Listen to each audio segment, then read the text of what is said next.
Bienvenidos una vez más a un capítulo de Entre Voces, un podcast de 360 Radio. Empezamos este año con un marco importante para Colombia en el ámbito político.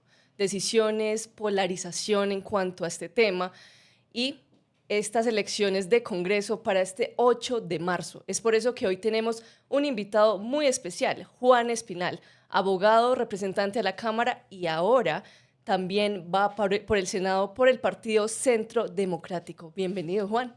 Laura, un saludo muy especial. Gracias a 360 por la invitación.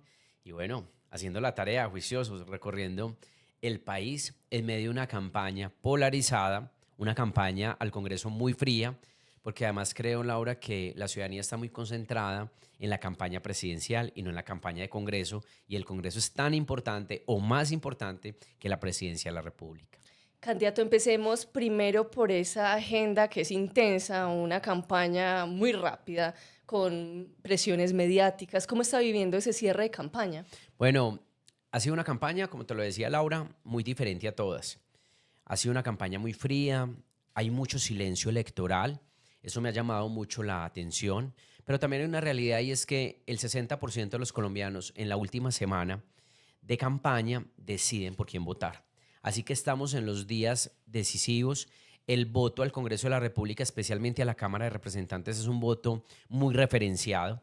La ciudadanía en el Congreso se concentra mucho en Senado, pero en la Cámara se concentran mucho por un voto referenciado. Entonces creo que acá hay una gran oportunidad de los candidatos a la Cámara para buscar referencia, para hacer una presencia masiva en redes sociales estos últimos días. Si bien los elementos publicitarios como las vallas, los pasacalles son importantes, sin duda las redes sociales, la inteligencia artificial son una herramienta fundamental para llegar a los electores.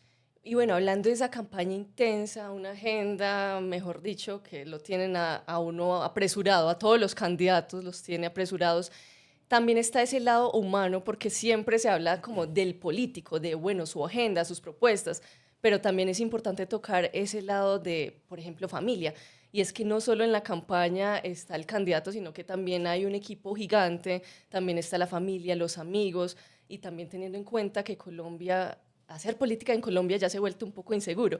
¿Cómo está viviendo esto su familia, sus amigos? ¿Qué le dicen? Bueno, pues la familia siempre es la más sacrificada en un proceso electoral y político. Pero tenemos la compañía de ellos. Incluso el fin de semana estuvimos en mi pueblo Jericó con toda la familia, los amigos, haciendo un ejercicio y un evento político muy bonito con mi equipo de trabajo. Me acompañó la senadora Paola Holguín, nuestra diputada Verónica Arango, y para mí fue como un bálsamo para rematar estos 15 días de campaña. Mis amigos siempre están al lado y bueno, ellos saben que yo vivo y vibro por la política y por el servicio público, que sacrificamos mucho tiempo de la familia, de los amigos, incluso mucho tiempo personal para prestar un buen servicio público, pero bueno, esto fue lo que elegimos, hay que hacerlo bien, con disciplina, asumiendo sacrificios, pero lo más importante es tener inteligencia emocional para enfrentar todas las circunstancias adversas que se presentan en una campaña y en una carrera política. Candidato, ya que menciona ese lugar de nacimiento, Jericó, municipio muy hermoso, usted empezó desde muy chiquito, desde muy joven, desde los 18 años en el Consejo de Medellín, también secretario de Gobierno en el Peñol. Desde muy joven empezó esa vida pública. Cuéntenos cómo fue ese trayecto desde Jericó hasta ahora el Congreso. Pues mira, cuando yo estaba en el colegio, fui el personero. Y sabes que Laura me fue más bien. Me lancé, esa fue como mi primera campaña política y barrí. Yo creo que se saqué como el 90% o más de la votación del colegio. Fue un voto de confianza, muy, muy chévere. Y después de que salí del colegio, empecé a hacer política en Jericó en una campaña a la alcaldía. Y me fui enamorando, enamorando, enamorando del proceso electoral, de hacer campañas, de participar. En el 2011 tuve la oportunidad de ser coordinador político en una campaña de la gobernación de Antioquia, de todos los municipios a nivel regional. Fue un reto grandísimo, estaba muy joven, muy inexperto, pero fue un voto de confianza muy grande que me dio el doctor Carlos Mario Estrada, que fue el candidato a la gobernación de ese momento por el partido de la U, cuando la U era de Uribe, en fórmula con Fico, alcalde, candidato a la alcaldía por la U, cuando la U era de Uribe. En esa campaña conocí a la senadora Paola Holguín, que es mi amiga, que es mi jefe política, que es mi mentora. Entonces, Fue una campaña muy chévere. Incluso en esa campaña tuve la oportunidad de conocer a Andrés Gaviria, que es candidato a la Cámara de Representantes por nuestro Partido Centro Democrático. Nos acompañó en ese recorrido, él en medio de su juventud y sacando adelante la empresa familiar y el legado que tenía de su familia y de su tío. Entonces, desde esa campaña me quedaron grandes amigos, grandes experiencias y bueno, yo me lo he gozado mucho y aquí vamos, pasando siempre por el sector público en diferentes instituciones a nivel departamental y municipal y ahora en este reto en el Congreso de la República. El 20 de julio dejaré la Cámara para pasar al Senado de la República. Sin duda, la labor en el Senado es diferente, tiene un alcance nacional, un debate más profundo, con más responsabilidad, un debate que sin duda va a ser muy álgido porque el Estado colombiano va a quedar muy golpeado por el desgobierno de Petro. Y si decimos que en Medellín se robaron y rasparon la olla, en el gobierno nacional de Petro no nos van a dejar ni la olla. Entonces creo que vamos a tener que ser muy audaces y ágiles en las decisiones que tenemos que tomar para recuperar de manera rápida el país y varios sectores. El sector de la construcción, salud, la seguridad del país, el sector minero energético, en fin, muchos sectores que hoy reclama la ciudadanía. Dos programas esenciales, Laura, Mi Casa Ya y el ICETEX. Mi Casa Ya, que es la manera más fácil de que los estratos 1, 2 y 3 puedan acceder a su vivienda digna, y el ICETEX, que es la manera en que el gobierno o el Estado le garantiza a los jóvenes que puedan sacar adelante sus carreras universitarias. Ya ahondaremos también en ese segmento de propuestas. También me gustaría que nos concentráramos en este momento en Paola Holguín, porque mencionas que en ese 2011, en esa carrera por la gobernación, esa campaña que se hizo, iniciaste y conociste a Paola y también se conformó este grupo, Los Paolos. Cuéntanos la importancia de Paola en ese trayecto político tuyo. Bueno, lo primero es que yo a Paola la admiro profundamente porque es un ser humano excepcional. Es una mujer carismática, sensible, es una gran amiga, una hermana única, una tía impresionante. Ella es como es esa tía alcahueta, pues, y como ese rol de tía, mamá, abuela con su sobrinita Leticia.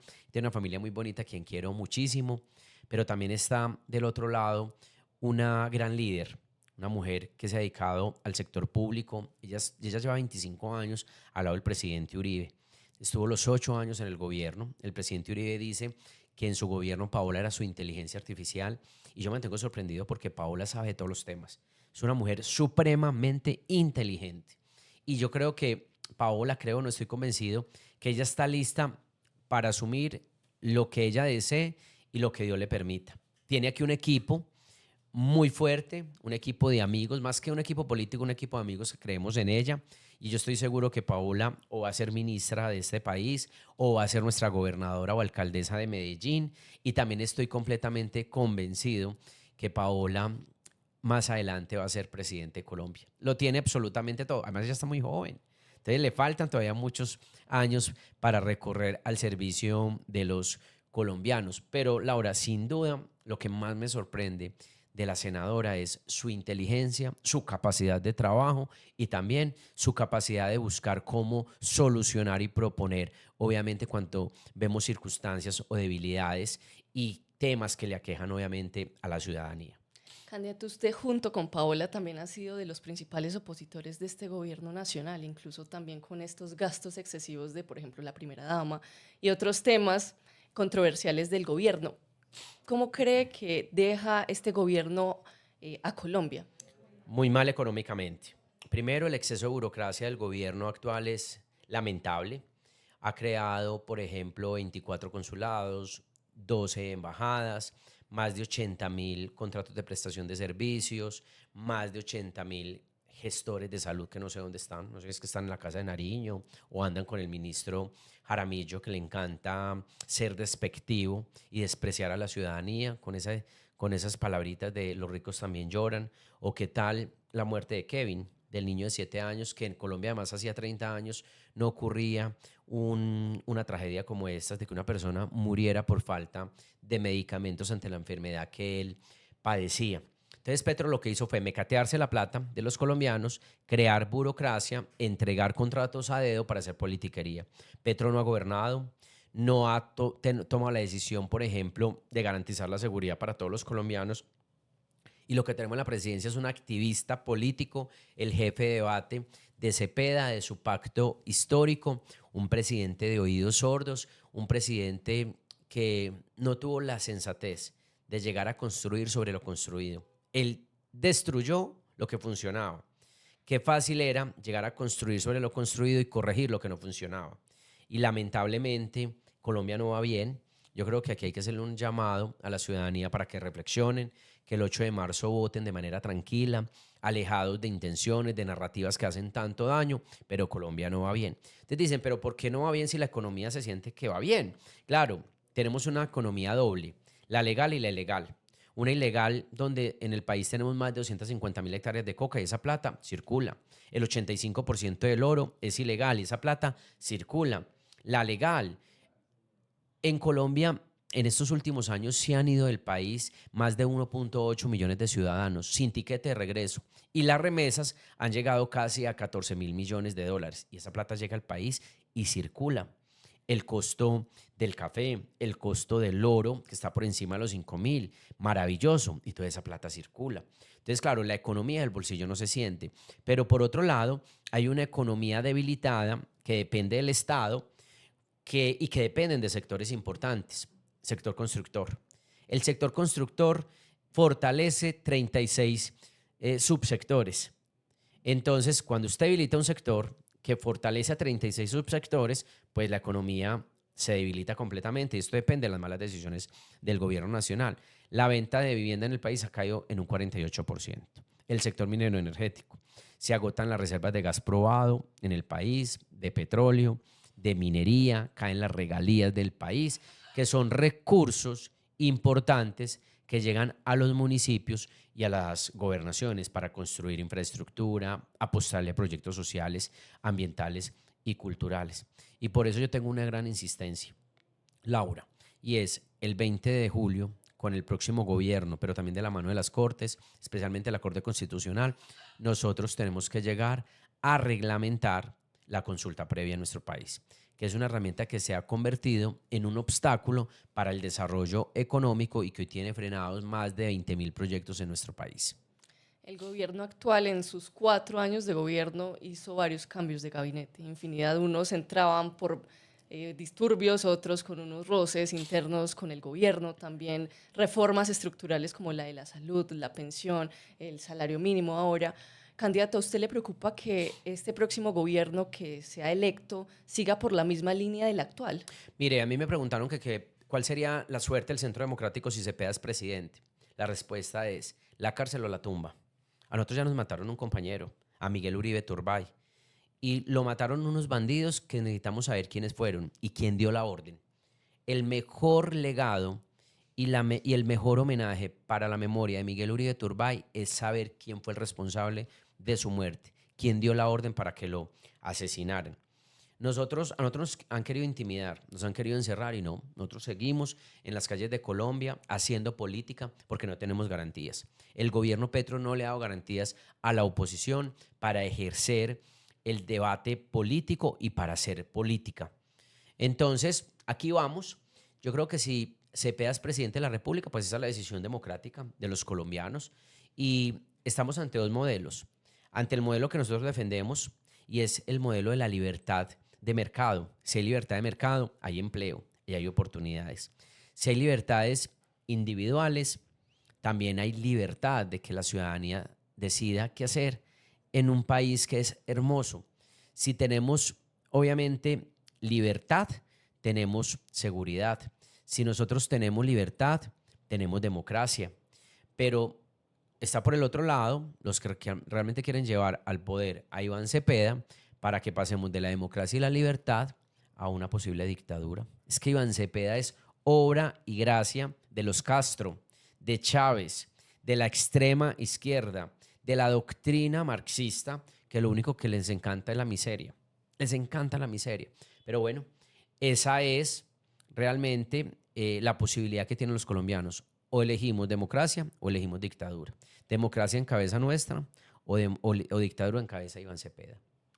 Entrando a otro segmento importante y también tiene que ver con las propuestas que usted hace, un sector como el minero, tan importante también sobre temas de energía. Hemos visto que este gobierno actual también le ha impuesto casi que 2.000 normativas entre decretos, leyes, o Es sea, aterrador. estamos hablando de una sobreregulación que no está dejando casi actuar al sector. Y el sector minero es de los más importantes en producción para la economía y el crecimiento de Colombia. ¿Cuáles son esas propuestas que usted tiene para el sector y para evitar que siga decreciendo? Bueno, lo primero es que Paloma como presidente llegará el 7 de agosto a derogar más de 100 normas, decretos, resoluciones y circulares que afectan el sector minero energético del país. Segundo, Colombia necesita hacer fracking de manera inmediata para aumentar las reservas hasta por 25 años. Pasar de 2.3 terapias cúbicos a 25 terapias cúbicos de gas natural. El energético que consumimos 37 millones de colombianos, 12 millones de hogares, que es fundamental para el comercio, para la industria, para los vehículos. El gas natural es un energético muy limpio. Incluso Europa, que es tan ambientalista, declaró el gas natural como energía verde. Necesitamos petróleo. Nosotros hoy estamos produciendo aproximadamente 784.000 barriles día, pero nos ha salvado la producción, el fracking que hacemos en Estados Unidos, el fracking que odia Petro en Colombia, pero le encanta el petróleo y el gas de otro país. No, el gas y la energía que necesita Colombia está en Colombia. Y él decía que iba a llegar a 1 millón de barriles día. Falso. Tenemos 784.000, de los cuales el 15%, 115.000 barriles día, llegan del fracking que hacemos en Texas, Estados Unidos, que ha salvado realmente a Ecopetrol. Sin embargo, las utilidades acumuladas de Ecopetrol van en una pérdida del 42%, porque Ecopetrol se lo robaron, acabaron con el gobierno corporativo, con la confiabilidad que tienen las calificadoras internacionales frente a la empresa más bonita y más importante que tenemos todos los colombianos. Entonces, hay que hacer fracking para aumentar obviamente las reservas. Tenemos que hacer más proyectos como Hidroituango. Necesitamos todas las fuentes de generación de energía. Y todo esto lo logramos si tenemos seguridad energética. Por lo tanto, voy a presentar proyecto de ley para que la seguridad energética sea una política de Estado, sea declarado como un derecho de tercera generación. Segundo, hay que disminuir los tiempos de licenciamiento ambiental en nuestro país para todos los proyectos. Todos. Acabar la corrupción, que es lamentable, de las corporaciones autónomas regionales. No de todas, pero hay muchas corruptas que lamentablemente hoy están siendo evidenciadas y ojalá los entes de control las persigan y los medios de comunicación empiecen a hacer seguimiento investigativo a la corrupción en las corporaciones autónomas regionales.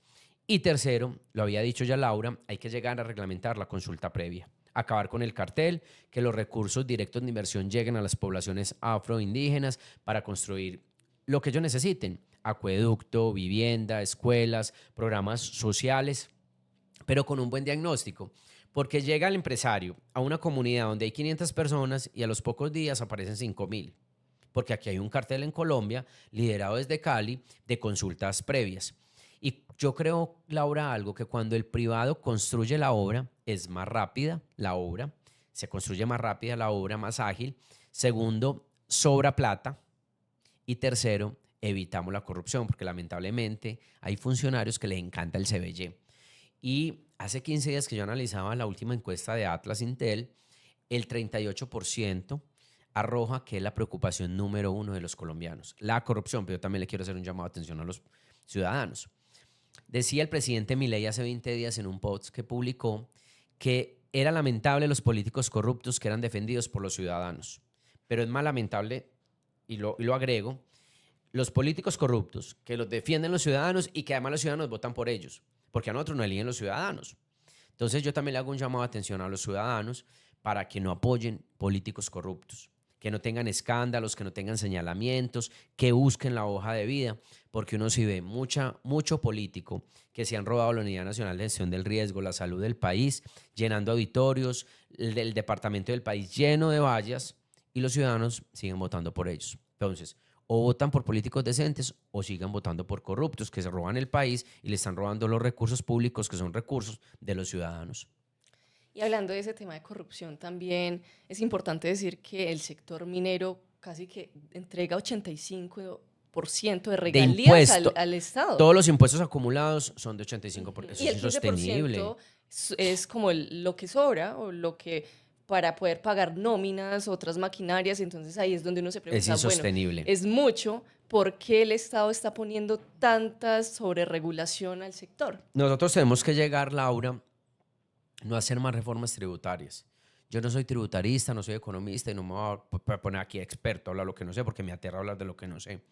Pero sí hemos venido planteando dentro del partido con expertos como Oscar Darío Pérez, Paloma lo ha venido diciendo, el presidente Uribe, la senadora Paola Holguín, que Colombia no necesita más reformas tributarias, necesitamos una reforma fiscal, necesitamos un Estado más pequeño, austero, hay que reducir el número de ministerios, nosotros tenemos 19 ministerios.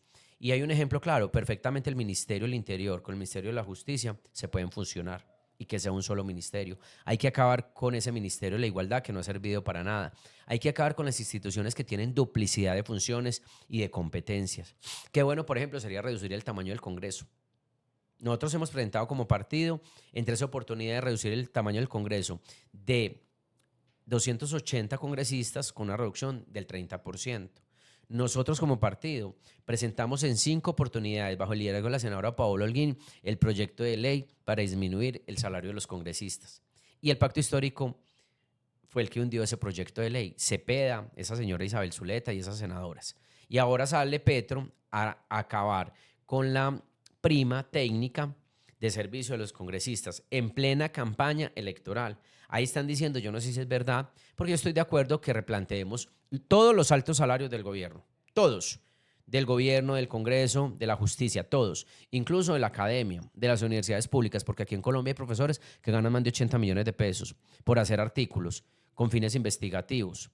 Entonces yo creo que no es solamente el Congreso, es todos los altos funcionarios. En el gobierno hay funcionarios que ganan 100 millones de pesos, 150 millones de pesos. No venga, hablemos de todos los salarios entonces. Y dicen por ahí que esa declaratoria de ese decreto, perdón, de Petro es ilegal. Porque recuerda además que todos los altos funcionarios dependen, todos los salarios dependen del salario del Congreso de la República.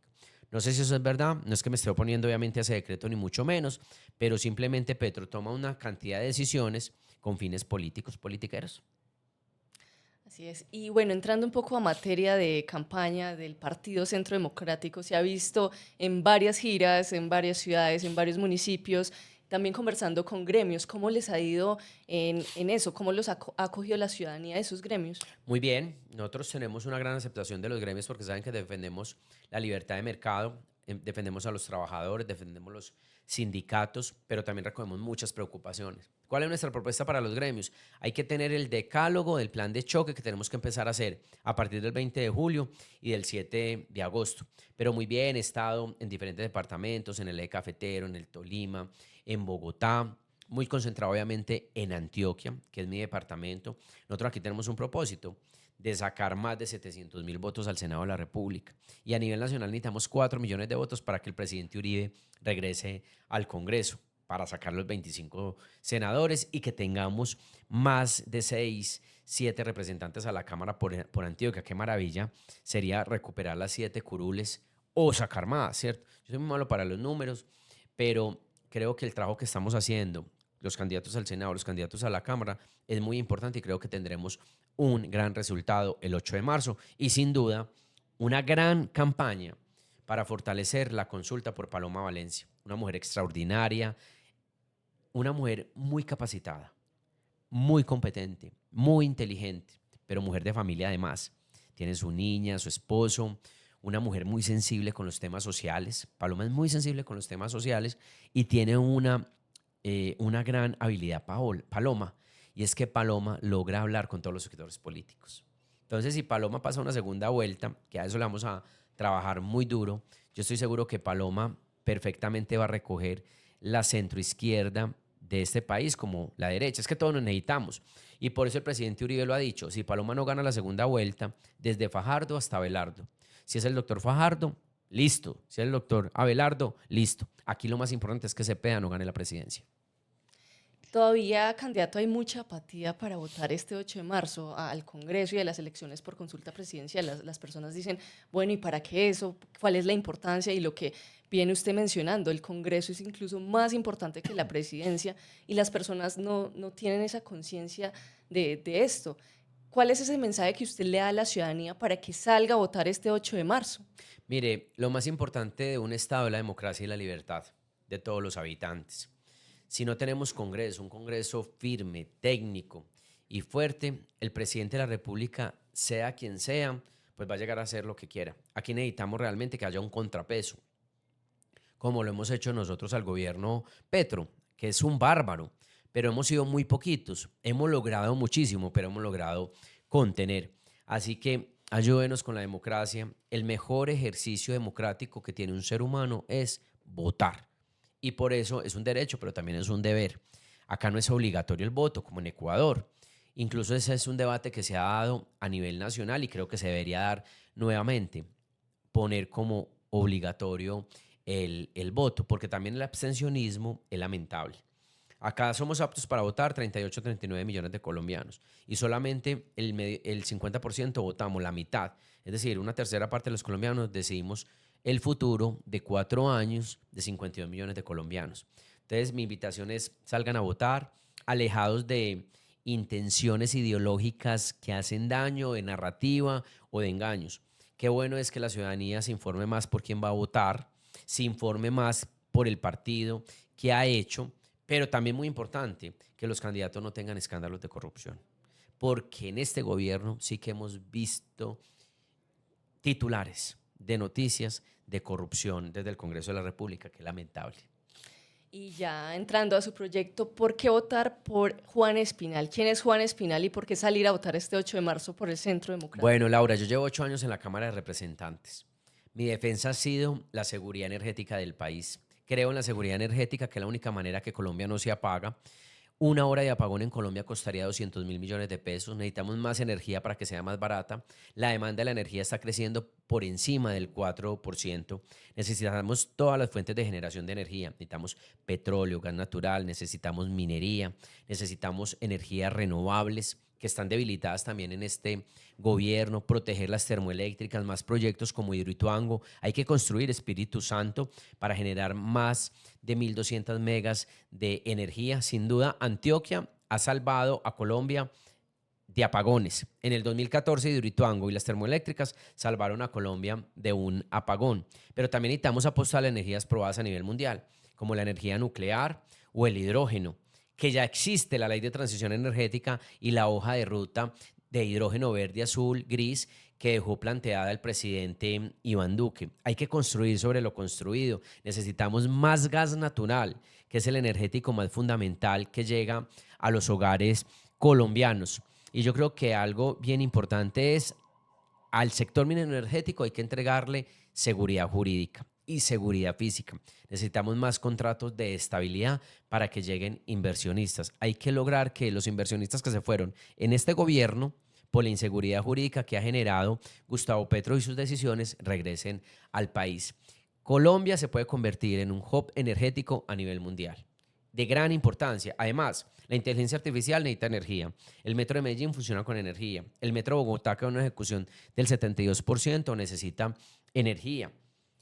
En Colombia hay, Laura, más celulares que ciudadanos. 80 millones de celulares. ¿Y cómo se recargan? Con energía. Las tablets, los computadores de los estudiantes necesitan energía. 450.000 tiendas, así que necesitamos más energía para que sea más barata y obviamente todo este tipo de actividades económicas lo único que hacen es que Colombia sea más competitiva y más productiva.